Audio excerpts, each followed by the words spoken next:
Thank you, Sarah. And thanks to everybody for coming today. I know some of you had to travel. I hope you're going to find it a very interesting and exciting day.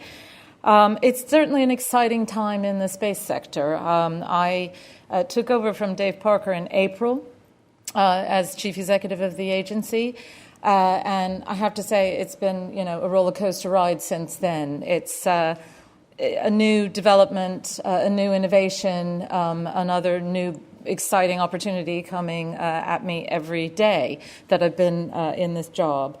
And I think some of the things that I hadn't really realized, because I'm not from a space background before I joined the agency, is just how reliant we all are on space. Just to manage our everyday lives. I couldn't get by without my GPS system, my, mobile phone, etc. And I'm not sure that the average man in the street actually understands not only how much currently our everyday lives rely on space, accurate weather forecasting, etc. But I'm sure they don't understand how much that's going to increase as time goes on. But it is definitely going to increase. You'll have seen already from the Space Growth Action Plan that the UK has big ambitions in the space sector. We're targeting to a 10% position in the 400 billion global space sector market by 2030. That's a little under a fourfold increase in value for the UK from what the size of the market is today. So it's a pretty big ambition, but actually we're very well positioned to achieve that. We have a thriving small and large business sector in space, and we have some world-leading positions in some areas. That took me by surprise, but having now learned more about it, I understand that it's that rich mix of our academic strength alongside our industrial strength that gives the UK that position in the global market. Almost 90%, or perhaps a bit more than 90%, of that targeted growth is not going to come from launching satellites and putting infrastructure up there. It's going to come from new applications of space services and space data. And that's what's so exciting about the opportunities that we'll be seeing some of the innovation being displayed in the showcase today. One of the key drivers, we think, for unlocking innovation and growth in this space is actually for the public sector to think more innovatively and out of the box about how space services and space data can help us achieve some of our big strategic aims in the public sector in terms of efficiency savings and in terms of better delivery of public services. And that's another thing that we'll be, talking about today. We're on this cusp of this data revolution. The UK government has already made significant investments in space infrastructure through programs like Galileo and Copernicus, for instance. The 22nd payload for the Galileo constellation was just recently completed in Guildford, Surrey. Who knew that the world-leading manufacturers of small satellites is actually based in the UK? They've just had, I believe it was the 13th launch of the, was it the Galileo 13th launch, I think, of that satellite? And they'll start streaming services later this year. So that system is now up and running.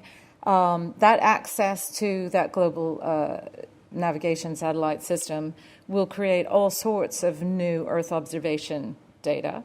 Copernicus also will create new data streams that we can apply to some of the public sector challenges that we're facing and our key policy aims. And I think one of the things that we aim to do through this program is to bring industry and the public sector together to unleash innovation and to prove concepts and to grow the market effectively, which will then also have more applicability for private sector users.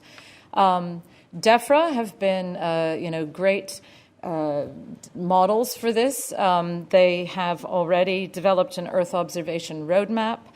They've embraced space services and data as a key kind of strategic tool in their policy toolkit. That was published in December last year, and they've established an Earth Observation Center of Excellence, which is a useful model that other departments might be interested in looking at and applying to their own challenges.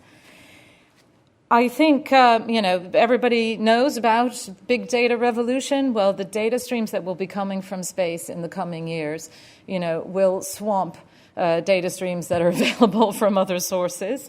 And I think the challenge for us is actually how to sweat that asset and how to really think out of the box about the opportunities that presents for us. I hope that the small business research initiatives that are being showcased in today's conference will stimulate everybody and generate new ideas. I think that some of the things that we've already funded are absolutely fascinating and showing great promise. So I hope you all will enjoy an update on those. And I guess in summary is just to say, the Space for Smarter Government program is not a program from the UK Space Agency. It's a program for government, by government, effectively. And we are really just here kind of as facilitators to unlock the potential that we can get by bringing the supply chain together with the public sector, identifying the key policy challenges that we're trying to tackle and look at how we can develop new services to achieve those. This is a key year for the Space for Smarter Government program. We've really sort of launched it. It's taking off. It's growing. And we're very keen to see that momentum, continue over the course of this year. So that was really all I wanted to say. It was just to welcome you, to hope that you have a great day, to hand it back to Sarah to kick off the proceedings. Thank you.